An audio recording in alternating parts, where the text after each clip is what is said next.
The Royal Horticultural Society is a British establishment that has been in existence for more than 2 centuries. In 2017, they took on one of their most ambitious projects in decades in Salford, Greater Manchester, and transformed a derelict 154-acre grand old Victorian estate into one of the biggest gardens in Europe. It's taken 4 years and a monumental effort to create this garden, which is now a major attraction. The intensity of stuff that we've been through, I can't imagine that anything will ever match it in quite the same way. Since opening, the team now face new challenges to keep the garden on top form and ticking over all year round. I have sleepless nights thinking, oh God, are they all going to be alive when I get back? For many on the team, this is a new experience and a big adventure. I hope I can swim. I was never very good at school. I never got my little duckling badge or anything.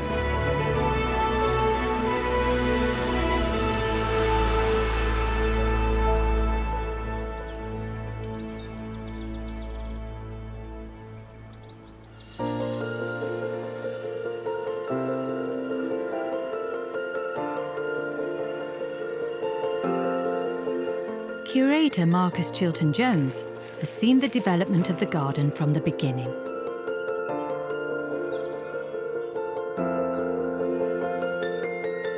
And today, he's showing Bridgewater Ambassador Carol Klein around the garden.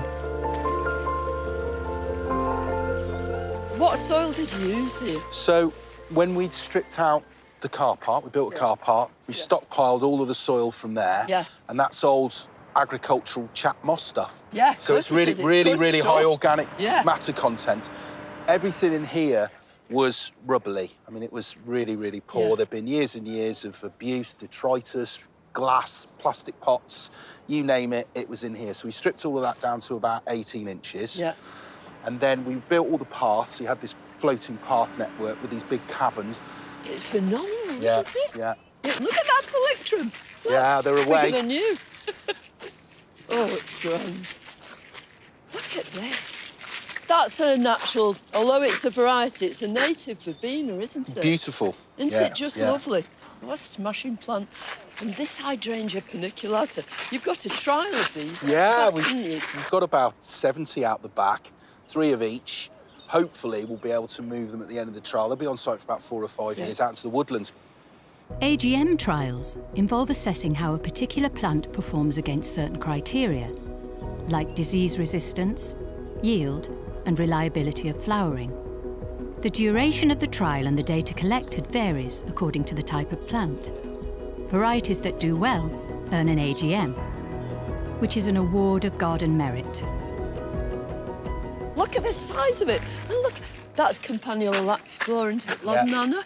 All falling over as well at that Oh, height. but it's falling our way. It is. It's just, the right it's just way. perfect. It's absolutely beautiful. I mean, you must be thrilled to bits with the progress you've made. Yeah, I mean, the growth in here is phenomenal, as you've seen. I mean, all of the geraniums spilling over the edges of the paths. And we've just had a couple of growing seasons. Is everything going according? Yeah, I mean, we keep pushing out from these 2 core gardens, the Paradise and the Kitchen Garden. So we've got the outer wall garden areas as well, which are coming together really well. Yeah. And then we've got a wider team who are pushing out through the woodlands, working on the Chinese Streamside Garden. We keep having to come back to the core principles of what we want the site to be, how we want it to look. Which is what?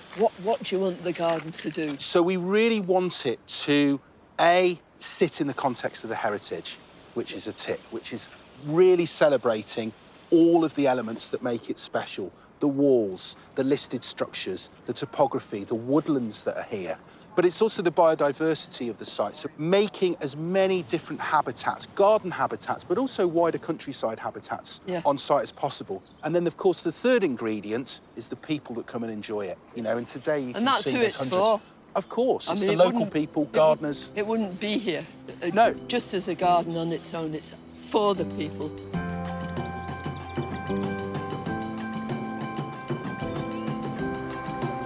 At every level, we knew that it was going to be something pretty awesome when we opened, and we haven't been disappointed. The public reaction has been overwhelmingly positive. It's really nice, yeah, living in the centre of Manchester, you don't get anything like this, so it's lovely to come out and enjoy the peace and quiet. Getting inspiration. We are for the getting garden. inspiration, yeah. So we'll get the ideas, and then we'll get Dad to sort it out. That's the plan. Well, we were just saying the amount of employment opportunities it must have created for the local area. And I love the fact that Salford residents can come here for free. I know absolutely nothing about plants at all. It's been a major education, if you like. It's been brilliant.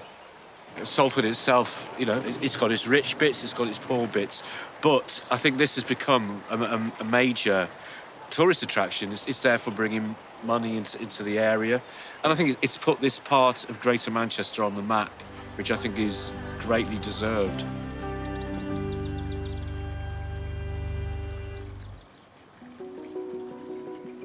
A significant part of the budget to build the garden was inevitably spent on new plants.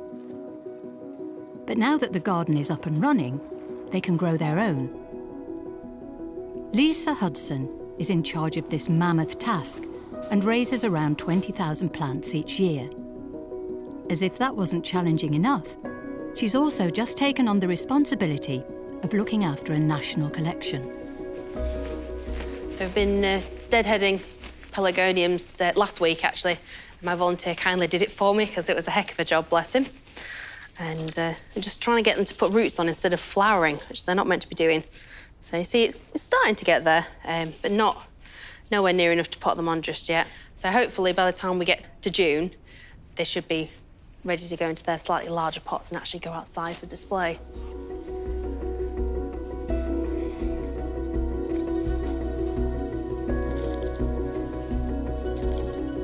So we have 300 different pelargoniums here, a wide range of certain types of pelargonium. So if you then consider how much I have to grow from that, 6 cuttings of each, suddenly you've got 2,000 cuttings of pelargoniums, and it's a bit of a stress point really in the year, trying to get that to grow and then trying to get that to flower. Some types of pelargoniums are more difficult than others. So we've got some regals, decoratives, and angels. The decoratives and regals are usually quite happy to grow. They're not too fussy. The angels, on the other hand, will keel over if you look at them wrong. So those ones have definitely been more challenging.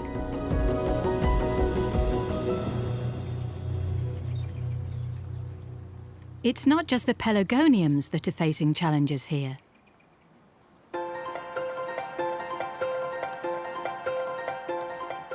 During the colossal construction phase, the local wildlife virtually disappeared. Now most of the building work is finished, and the garden has settled into a daily rhythm. Wildlife is returning. Barn owls have been spotted on the site, flying in and out of the newly built horticultural service yard.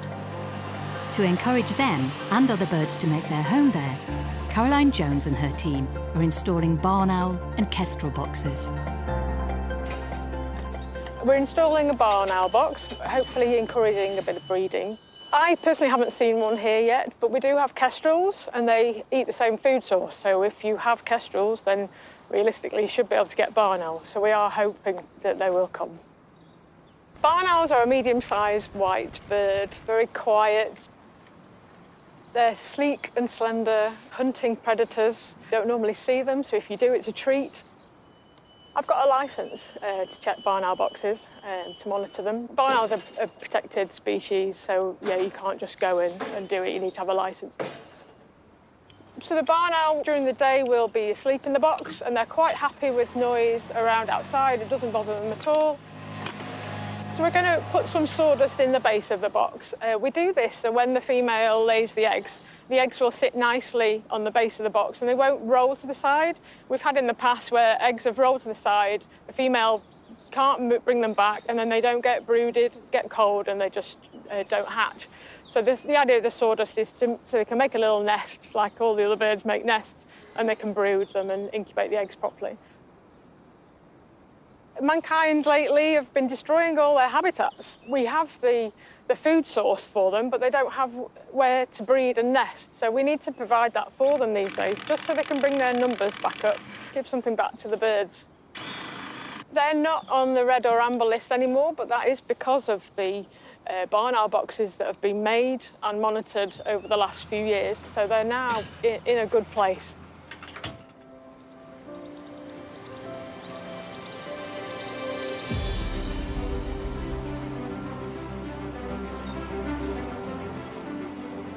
Probably the most recognisable building at the garden is the bothy, or specifically its chimney. It's been redundant for a long time and has suffered some wear and tear over the years. Projects manager John Pye and his team are doing some much-needed renovation works. So we are 50 foot above the walled garden on the bothy chimney. We're needing to do some essential conservation repairs to the top of the chimney. So the top metre and a half, we could see from the drone footage that we got that it was actually starting to crack and deteriorate. So the risk is that you get loose stones that potentially could fall on visitors or staff. So a very much needed project to firstly deal with the health and safety issues, but more importantly, consolidate what is a listed structure for the next 100, 150 years. So the chimney was built in the 1870s. It's 30 years after the walled garden was actually built. The chimney is basically a big flue, so we had a coal-fired boiler in some subterranean basements, and that sent heat out into the glass houses that grew the year-round crops for the lord of the manor on his table. So it's a great bit of history. We thought we were the first people back up here in probably 150 years. But as the guys started to take the stonework down, we actually found a stone dated 1905. We suggest that there's been some remedial works in that 150-year period. This will be probably another month to 6 weeks before we finish, but we're on target, which is great news.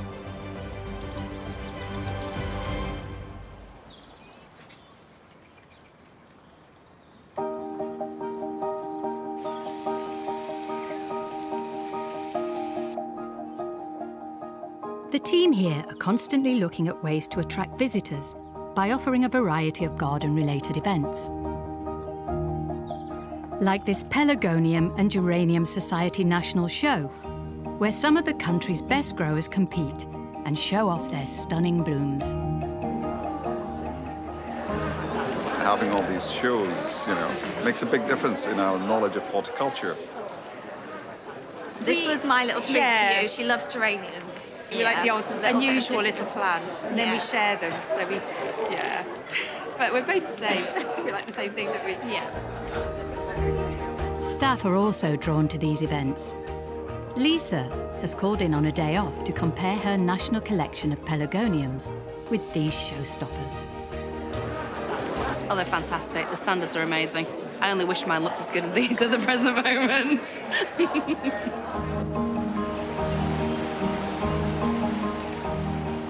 Events are held throughout the year, but the biggest by far is Glow, a spectacular light show installation that will mark the first Christmas since the garden opened. What we're really hoping is it's going to bring in lots of people who've not yet had the opportunity to come and visit. Perhaps people who don't think the garden's a place for them, or they're less interested in gardening, and we want them to be able to come and see what we're all about, and Glow's a really great way of getting them in for the first time. The installation is about 700 to 800 light fittings, 10 to 12 kilometres of cable. It normally takes about a week to 10 days with a team of about 6 to 8 of us. It's obviously such a huge site, so we wanted to design a route with the events team to sort of cherry pick some key elements, so the walled garden, through the woodland and then up to the lake. We work quite closely with the RHS's wildlife experts to make sure that we minimise any impact to wildlife that live in the garden. That's a combination of designing the route to minimise the impact, but also to make sure that all the lights are connected to switches or time clocks to ensure that they all switch off after the event. Once all the cables and lights are installed and tested, all that's left is to wait for the sun to set and for the show to begin.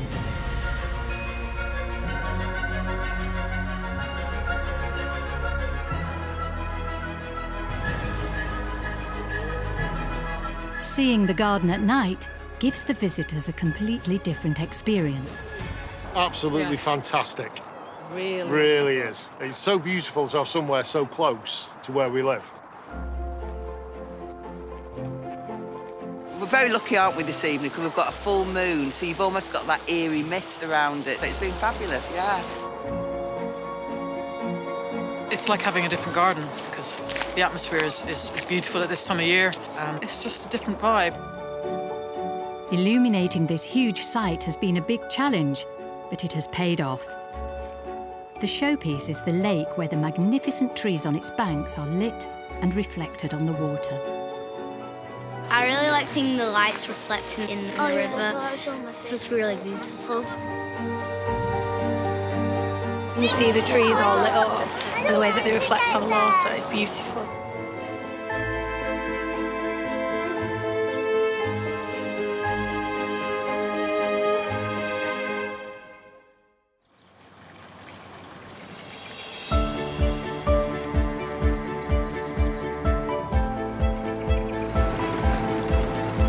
After the wonder of glow, the garden settles back to its daily routine. The lawns that are dotted all over the site need a lot of looking after. Steve Alterham is the man responsible for all things grass here, and his enthusiasm for lawns is only surpassed by his pursuit for perfection. Nearly 2 years ago, we were still a building site. There was no grass. So we've come a long, long way in 2 years, and it's just amazing to see the end result. I'm a bit of a perfectionist. I'm my worst critique. So I look at my grass and people say, oh, your lawns are beautiful. But I think, well, actually, they're not quite where I'd want them. But I guess overall, I'm reasonably satisfied.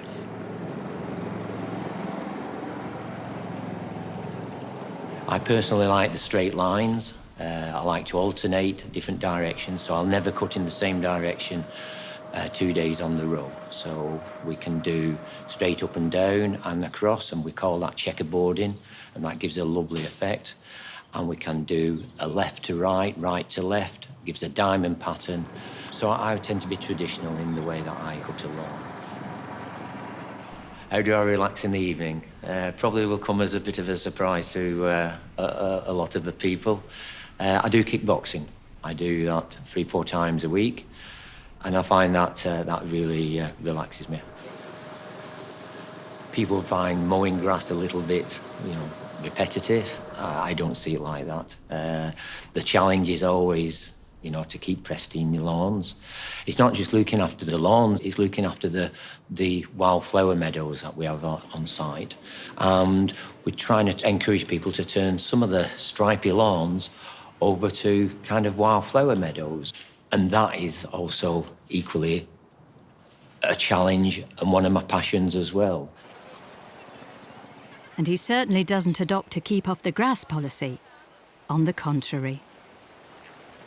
It's lovely to get the visitors. This is what we've been preparing for the last goodness knows how many years. And you know what? I'm more than happy to see people running and over the lawns. That's what it's there for. It's for the public to not only look at, but to walk on, feel it, play on it, and it's there for their enjoyment. I absolutely love my job. I do. Yeah, there's not a day goes by where I still have to pinch myself. See my days out here if I can.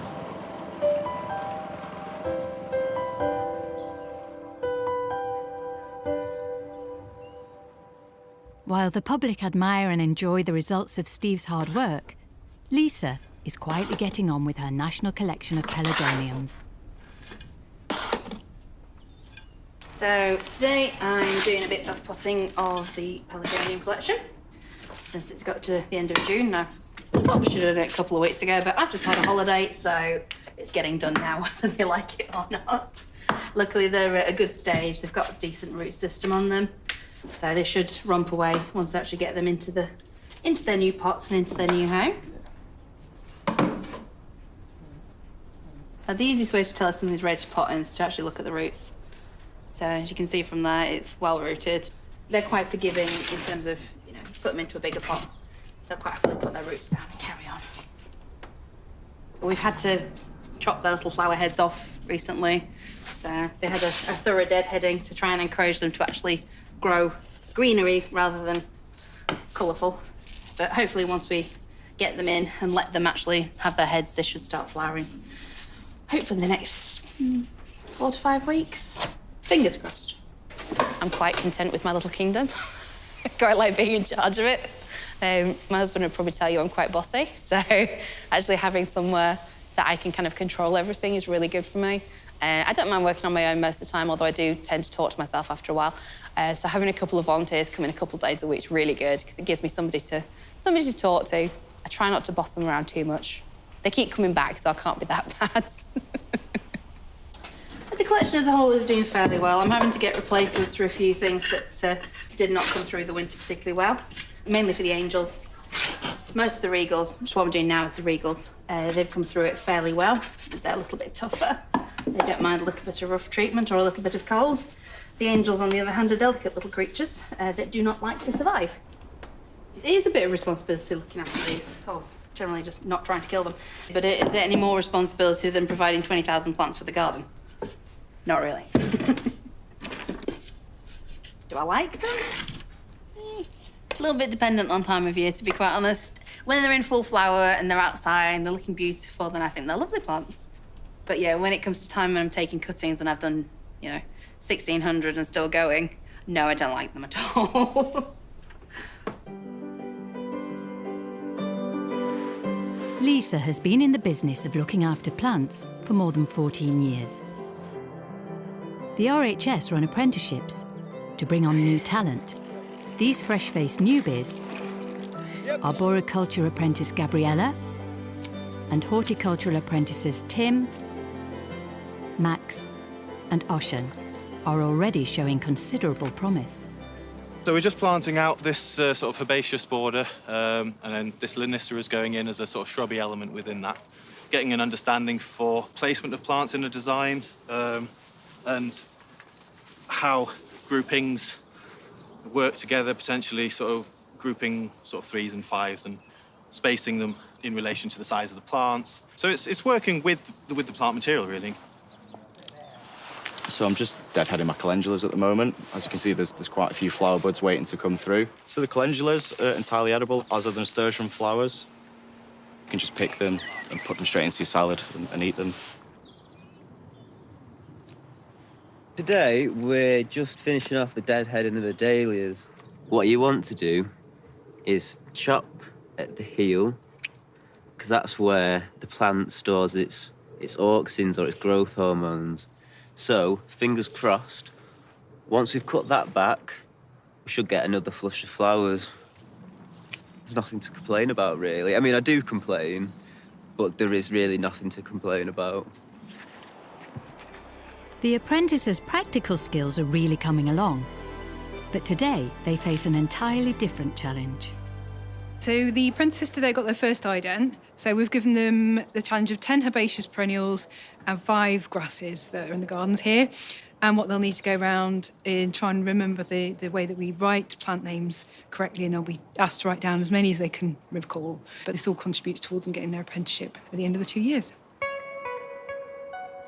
Bit nervous, but kind of done my revision, so I know about 10 out of 15 of them, I think. That might change when I actually get in there. Pretty confident, yeah. I know that they're all plants, so yeah, there we go. This will be 15 that we'll learn now, and we've got to learn 300 altogether. So, yeah, first step in a long, arduous process of learning 300 plants. Obviously, it'll help to learn them bit by bit. Yeah, yeah. As we go along. Whether after 2 years I'm going to remember Hylotelephium and my Dischampsia from my Calamagrostis, I don't know, but we'll see, won't we? For me, any garden is a classroom. So for me, Bridgewater then, with its ecological diversity and its horticultural diversity, is just the most exciting classroom you can get, really.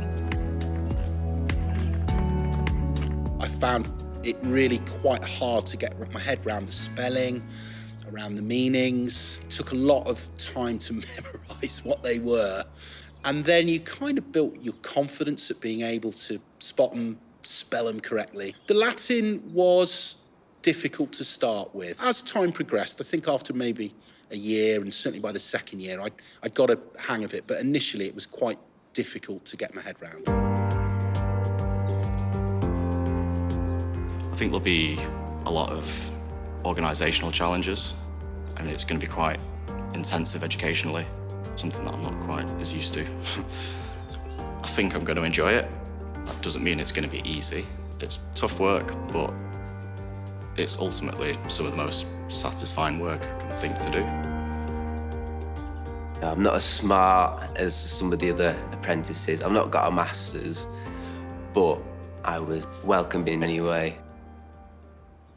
Plant IDs can be quite stressful and intense. You know, there's quite a lot to learn, isn't there? So when I was doing it, we even did things like shadows, so learning the forms of trees. I don't feel sorry for the apprentices at all. No, this is all part of the learning process, isn't it? They should embrace it. After half an hour of intense concentration and head-scratching, the papers are handed in and the apprentices gather for a debrief while their efforts are marked. Yeah. I mean, it's a test, isn't it? It wasn't too bad. It's just funny how your mind draws a blank and you can't remember the name of the things that you've been learning the whole time. I don't think I had any trouble identifying anything, just actually remembering the name of things really more than anything, so. Yeah, my trouble was the spelling. I feel very sorry for the person that's got to try and mark my test. Yeah, no, I think it was okay. I think maybe I got a few of the sort of the cultivar, possibly tagged that to a genus that wasn't the right one, but otherwise, yeah, pretty good. We've just completed the marking. They've done really well. So they've got marks out of 28 because there were 14 samples they were given to test on. So yeah, they've all got sort of between 21 and 22. So that's really good. That's a pass. While Max, Oshan and Tim celebrate passing a small but tricky hurdle in their apprenticeship, Caroline Jones and Dr. Steve Christmas are in the horticultural service yard. They haven't had any luck yet with the barn owl boxers. But they have had kestrels return to the site to build nests, but not where Caroline was hoping. So we've put a kestrel box up in the eaves. We think the kestrels might have already found a nest before they found our box. They don't make their own nest like other birds. They use a nest of another bird, or in our case, they've used a squirrel tray. So there was a squirrel nesting just in the corner there. So there's a nice bit of bedding material for the kestrel. And we've got the kestrel nest there with 2 chicks in. So we're just going to ring the 2 birds that are in there. Steve is a licensed ringer. He's going to do the ringing for us. The reason we ring them is to find out where they go to and how long they live, and how far from their breeding site that they disperse. So if anyone ever finds the ring or finds the bird, they'll report it back, and the national database has the data, so the finder gets informed, and so does the ringer. And then we put an individually numbered ring on each bird, together with an address and a web address, so if anybody finds it, then they can report to us where and when they've found it. And these birds are about half grown, so they can easily take a ring. They've still got the down feathers on, but the wing feathers are just coming through. So probably about 3 weeks old, I think. They do tend to squawk a bit, but they're not in distress at all. It's like a wristwatch, so it doesn't rub on the leg or squeeze the leg at all. The kestrel population is declining, unfortunately. It's on the amber list. That means the numbers have dropped over the last 20 years. Most birds of prey are under threat because of habitat change and climate change and decreasing food supplies. So we're just monitoring them to see how the numbers maintain, what the population levels are. This year's been a very good vole year. Voles make up about 80% of their diet. So as long as there's good vole habitat, then that will be fine. There's plenty of good habitat around here. Plenty of fields with grassy edges and tussocks that's not mown too regularly. So it's ideal habitat for the voles. We're very pleased that we just have a pair of kestrels in their own nest site. It doesn't really matter where they are, it's just nice to get some and to ring them, so then we can keep track of them in the future. It's lovely. And weren't they cute?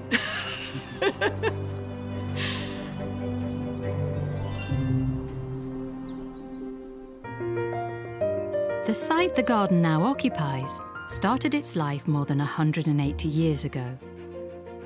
The first Earl of Ellesmere, who made his money from coal and the canals that distributed it around the country, built a magnificent 154-acre estate. Worsley New Hall, on the outskirts of Manchester. The estate was so important that Queen Victoria visited it twice. It had magnificent terraced gardens, woodlands, a huge lake, and an 11-acre walled garden. Although the grand house is long gone, there are still plenty of remnants of the old estate to remind visitors of its former glory and the lives of the people that once worked and lived here. Dr. Mike Novell has been documenting the history of this site since 2011 and has witnessed the transformation into its new life. The bothy behind me is built in the 1840s and 50s. It's the real heart of the kitchen garden because that's where most of the gardeners would live. They're the under-gardeners, the trainee gardeners. And we're looking at least a dozen people in the mid-19th century living in that bothy. So they get up early in the morning, they're immediately at work, they're working dawn till dusk, they're ruled by the seasons, and they're working hard as well. So they're the people behind the scenes that allow the Earl of Ellesmere's family to sit down to a wonderful array of produce. What it's being used for now as a sort of base for the gardeners for the RHS, it's similar to that in the 19th century. I imagine they're not working dawn till dusk. And I don't think they're sleeping in there. But it is still the hub of the garden. And so there's a really nice continuity from my point of view as a landscape archaeologist between what went on in the 19th century and what the RHS are trying to do in the 21st century.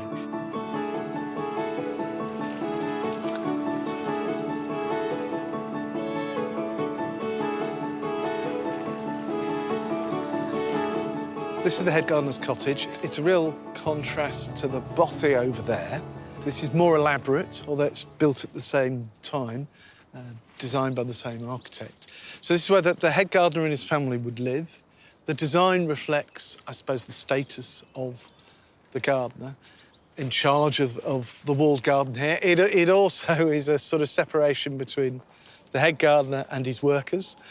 So whilst he's a working chap, he has an important part to play, not just in overseeing the growing of the fruit and the flowers, but also in the more formal design of the garden, which makes him very important.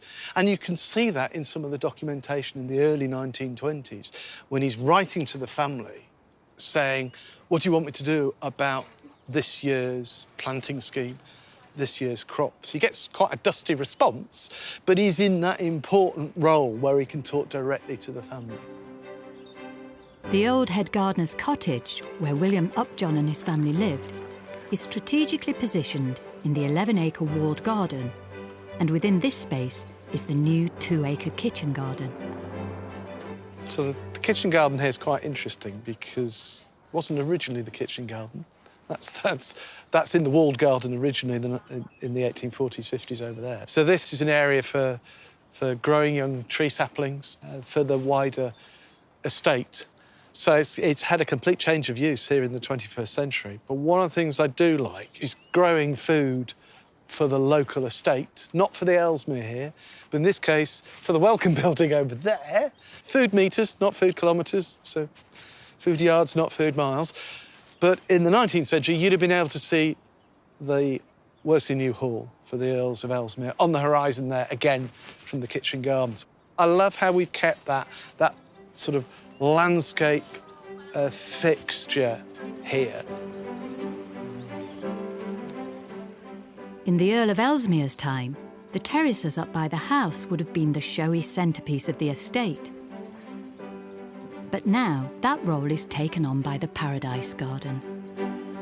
To have a paradise garden here is amazing because in the 19th century, this would have been a hive of activity. So this is where all the fruits and the vegetables are grown. But it is nice that you've got an echo of some of the fruit houses over in the far side of the walled garden with those glass houses there, because we know they were growing grapes, we know they were growing peaches within this area here. But this was very much a functioning garden to provide for the table of the Ellesmere family. It had to be neat, it had to be tidy. This would have been properly planned. Each time this landscape is reworked, and this is the sort of fourth time that this landscape has been reworked in the last 500 years, it's done for the needs of the time. So here we're looking at the RHS thinking about how we all live with nature in the early 21st century. I think that's absolutely appropriate.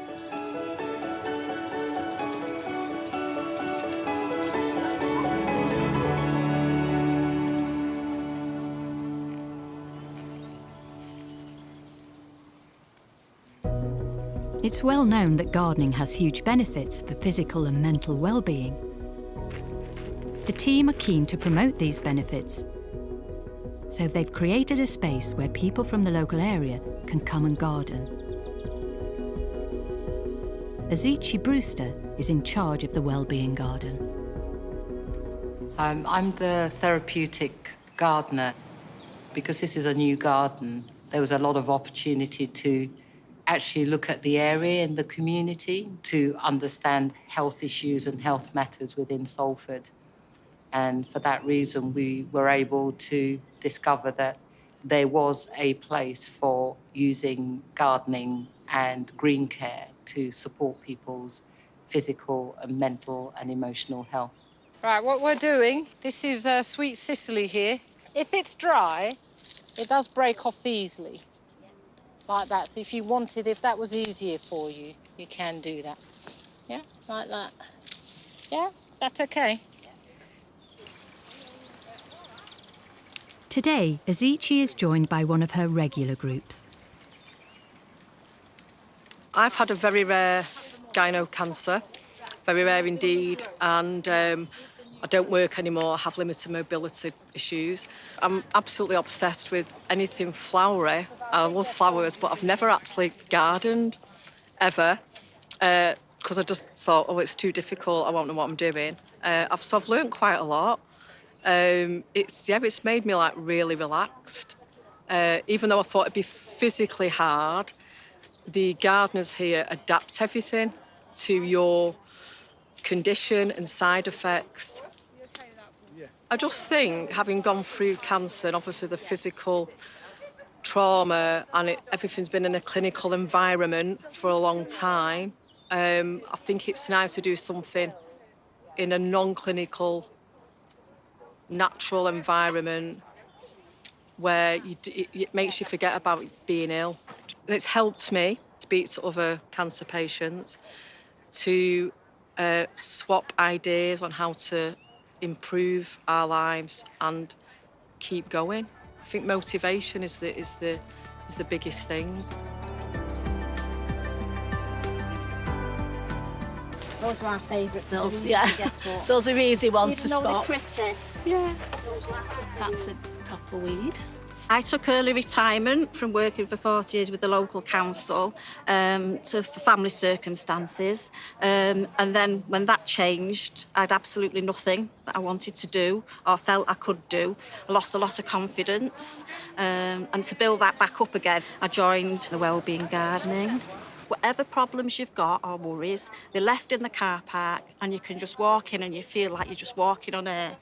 And it's a big thing when you start work and you lose your friends from there. And I just think it's helped me really a lot.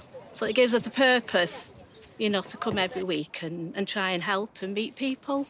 And then afterwards we go and have a coffee or something, have a chat, and we made a lot of friends. It's our happy space now. It is, yeah. I'm here because in 2013 I was diagnosed with breast cancer. And if you've got things on your mind, you just get lost in the garden if you want to. Or you can chat with people and lose yourself that way. Or you can just go and meditate or just think about where you are and the environment you're in. To me, it's very calming. It is a way of gently assisting somebody to find themselves again or to feel better.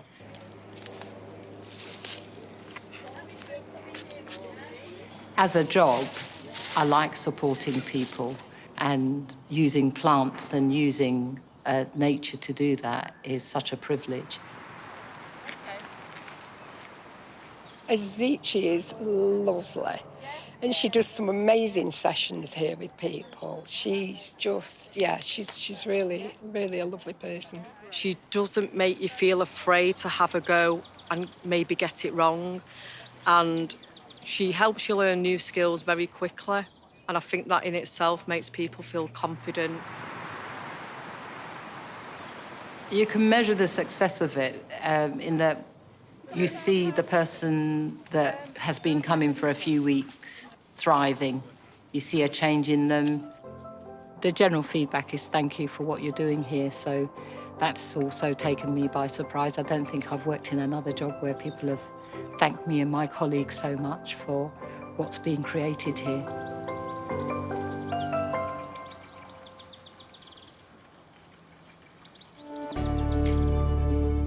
While Azichi and her group reap the benefits of gardening, Caroline has been checking the barn owl boxes and the kestrel chicks. Unfortunately, we didn't get any takers into the bird boxes this year. We think we put them up just slightly too late because we're a new site. We hope they've found them though, so next year we should get a kestrel and hopefully a barn owl nesting in our boxes.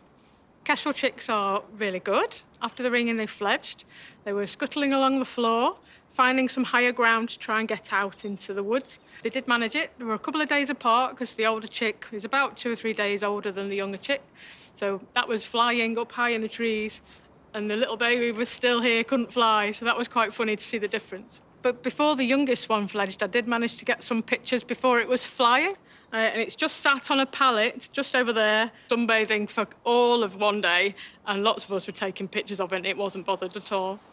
Once they fledge, they will stay together for a couple of weeks. They do need to learn to hunt, and it does take quite a long time. They were coming back here every day, so they probably even roosted here at night. I haven't seen them personally myself this last week or two, but it wouldn't surprise me if they are still close. Along with the kestrels making themselves at home, plenty of other birds have been busy building nests around the site.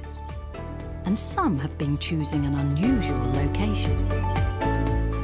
So this is the plant centre, and believe it or not, we think we've got more birds' nests in here, because it's a secure area, than we have in the wall garden. I'm going to show you a couple of nests we've got at the moment. So in this bush here, we've got a goldfinch nest. They've got 4 eggs, and we had to just cordon it off because we didn't want any public to buy a plant and walk off and go home with a bird's nest. They're not disturbed at all. I could go right up to that now and peer in because I know where he is, and he'll stare at me for a bit, but then I'll walk away because I don't want to disturb them either. And then over here, we've got a robin nest in that box. They've got 4 chicks already hatched. And the robin lands on the fence and goes through that little hole. So again, we had to put a sign on because we don't want our visitors to disturb the box, but we also don't want our volunteers that water all the plants, we don't want them to water the birds either. So we've got pied wagtail nesting in a conifer display, and you can see it quite clearly because there is quite a gap for you to see the nest and the mother bird on the eggs. There's 5 eggs in there, and that should hatch any day. They've been there 2 weeks already. They did nest last year as well, before we opened. So no, I think they already know it's a good place to nest. Because of the area we've got, it's all fenced off. It's very secure here. We don't have any cats or predators. They know they're safe here, so that's why we've got an abundance of nests. Your contact with nature, you just can't beat it, I don't think, just being so close to wildlife. I mean, members of the public go past these and they've got no idea what's in some of these bushes. And the birds don't mind. You can walk within a metre of a bird's nest with chicks in, and it's wonderful.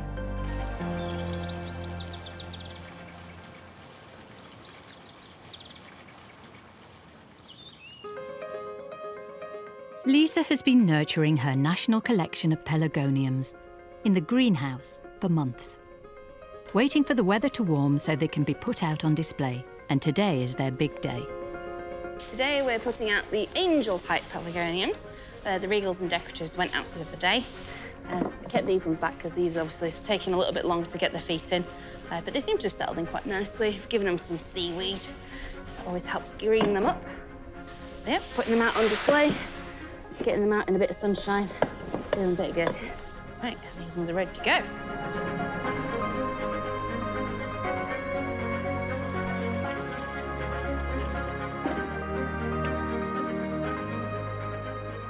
National Collection is, as the name would suggest, it's a collection of a particular genus of plants.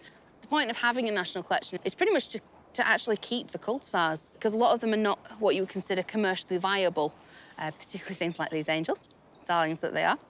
A lot of people won't grow them at home because you do have to look after them in a very particular way. They can be somewhat fussy. We don't want to lose a lot of these cultivars, some of which are very old. So rather than end up losing them, you put them into a collection, give them to a collection holder, and basically make it their responsibility instead, just to keep them all alive. All my collections outside are labelled. We do keep everything in alphabetical order. This is done for a very good reason, because as I did find last year when they went out on display, quite often you would just find labels strewn on the floor, because obviously people like to have a look and find out what things are, which is fine, because they want to know, they might want to go and buy them in the plant centre, so that's fantastic. But they're not always so good at actually getting the labels back in the pots. So yeah, we basically put them out according to type and then in alphabetical order. So I've got records, because the last thing we want is to actually lose track of what plants are, because it makes it a lot more difficult to take cuttings if you're not sure what you're actually taking cuttings of. So yeah, it's all out and organised. I like organised.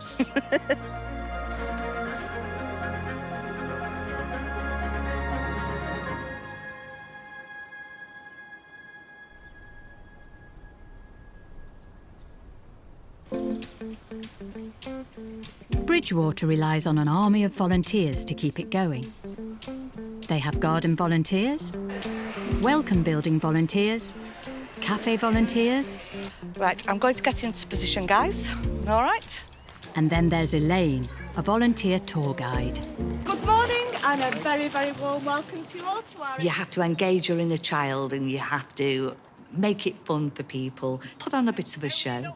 I think that's the trick of tour guiding. I'll put that on the feedback. Make what I wanted by one of my guests. I know. I was really enthusiastic when I heard that the RHS were looking for volunteer tour guides. And I thought this was right down my alley because I can talk the hind legs off a donkey. I took early retirement and I was a primary school teacher. And I thought that my skill set would be perfect for engaging with our guests here in the garden. For those horticulturalists amongst you, do you know what I mean by Mecanopsis? The blue. Yes, they were here on this bank and they were so vivid. Meeting different people on a daily basis is what gets me up to come out and to put on my purple uniform and to come here. So where's the house, Elaine? The house, ladies and gentlemen, would have been at the highest point that you can visualise over the terraces there, right at the very top. The most interesting parts for me is the unknown. It's who are your guests, where are they going to be from, what are their interests going to be?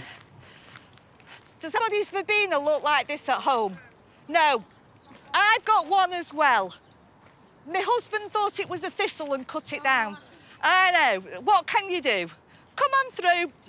I think the most challenging element for me is the fact that I'm not a horticulturalist and I don't pretend to be. I learnt about this last week. It's chicory. It's chicory. I had to find out because one of my guests wanted to know what it was and it's chicory. You can bet your bottom dollar that at some point when there's a gorgeous, I'll give you one, cosmos, comes into view, they'll say, oh, Elaine, what's this plant? I've no idea. Anybody else help me out? There's over 6 kilometres of wires that have gone back onto these walls. And these intricate shapes where the fruits are going to be trained up against the wall, just as they would have done in the Victorian heyday. And Already, they're taking the shape on the wires. And please notice the bow in it. English Heritage wanted us to retain this wonky-donkey nature of the walls. The piece de resistance is the Paradise Garden.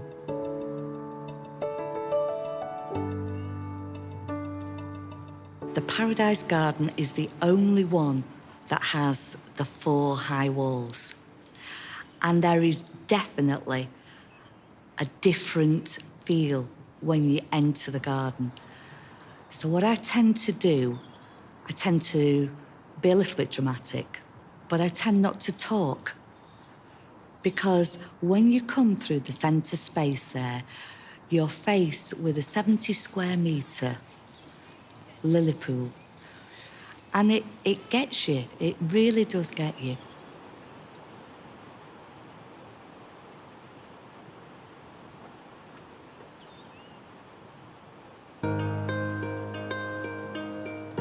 So the feelings when I come to this place, I get fulfilment. I have a purpose and I feel appreciated. So cosmetics. She's got a professorial air about her, but in a down-to-earth way. So I really like that. She kept everything, you know, for the layman to understand. It wasn't too complicated. It's lovely that you've got people like that who volunteer, because without it, it wouldn't be half the thing that it is, and her enthusiasm really comes across. It was fun. It was interesting.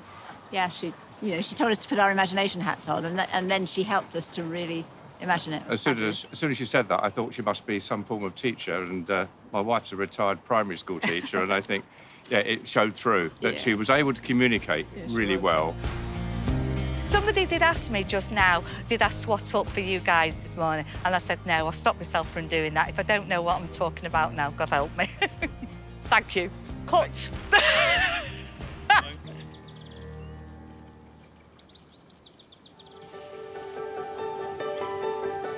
During the build, the garden team needed to get the plants into the ground as soon as possible, to give them the chance to establish and flourish for the grand opening in May 2021. 2 years on, the plants are now established enough to be used for an important environmental survey. Today, me and the rest of the team were going around all areas of the garden, and we are counting the number of flowering plants on the summer solstice. So we're looking at the genus, the species and the cultivar, and then it will be a record throughout the seasons, throughout the years, and then we can come back to it year on year and look if there's any changes. And particularly, you know, with our changing climate, we'll be able to see if this is affecting the flowering seasons of plants as well.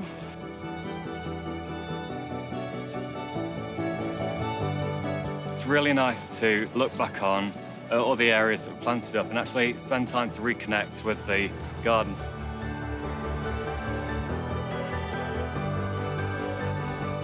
Now in this bed, I'm just noting down that we've got the salvia and we've got the vivascum flowering.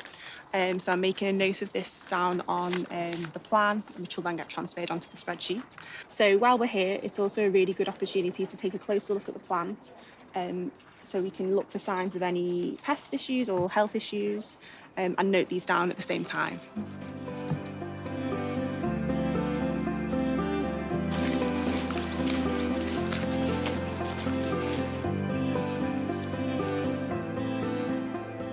It's really important that we carry out this flowering count because we want to keep a record year on year of when a particular cultivar flowers, if there's any changes to it, because then this could change, you know, the pollination window. It could also change when nectar is available for insects as well. We're then able to build up this really valuable bank of data. We're looking at absolutely everything, whether it be a tree, a herbaceous perennial or a grass. It doesn't matter how big or small the flower is, it's getting counted on our database. When we're doing this count, we're not really looking at the performance of the plant. We're not looking at how many flowers, how many blooms it produces. We're more looking at just whether it is flowering at this particular day in the year. We can actually look at trends. Is that a knock-on effect from our changing climate? Is that affecting the flowering seasons of all the different taxa, all the different plants that we have in the garden.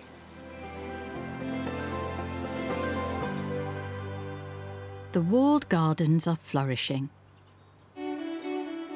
But there's a huge area of the site that at the moment the public aren't able to see.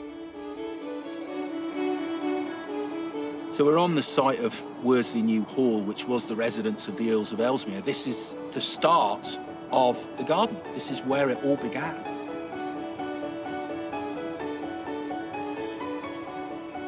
It's got amazing views out across the Cheshire Plain. This is the epicentre of the site in many ways. But up here, there's something almost as big and complex waiting in the wings for the future for us. So eventually, this will act as a second horticultural hub for the site, so that you've got the main honey pot of the walled garden. This will become honey pot number 2. Now, quite what the ingredients, the components of this space will be, there's a lot of meetings and a lot of discussion and a lot of planning to go through. And obviously, originally, the whole site was like this. It was just potential and chat and planning and thinking about the future.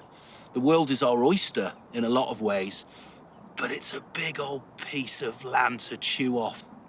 The time scale is the really interesting point. I mean, we certainly talk about 3 and 5 and 10 years. No one ever talks much beyond that. But of course, when the Ellesmeres first developed this site, they did it over 50 or 60 years. So you have to see yourself as a link in a long chain that just goes into the future. And you hope that the links don't break down and that you hand on the baton and then they hand on the baton and that goes on and on and on. And slowly, incrementally, these landscapes and these sites improve. And we should hand on a legacy and inheritance to the future that people around here can be immensely proud of.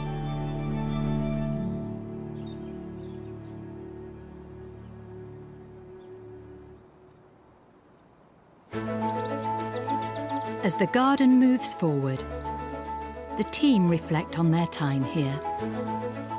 It's been a real journey. I don't think in my lifetime I'll never get another opportunity to work on a project like Bridgwater.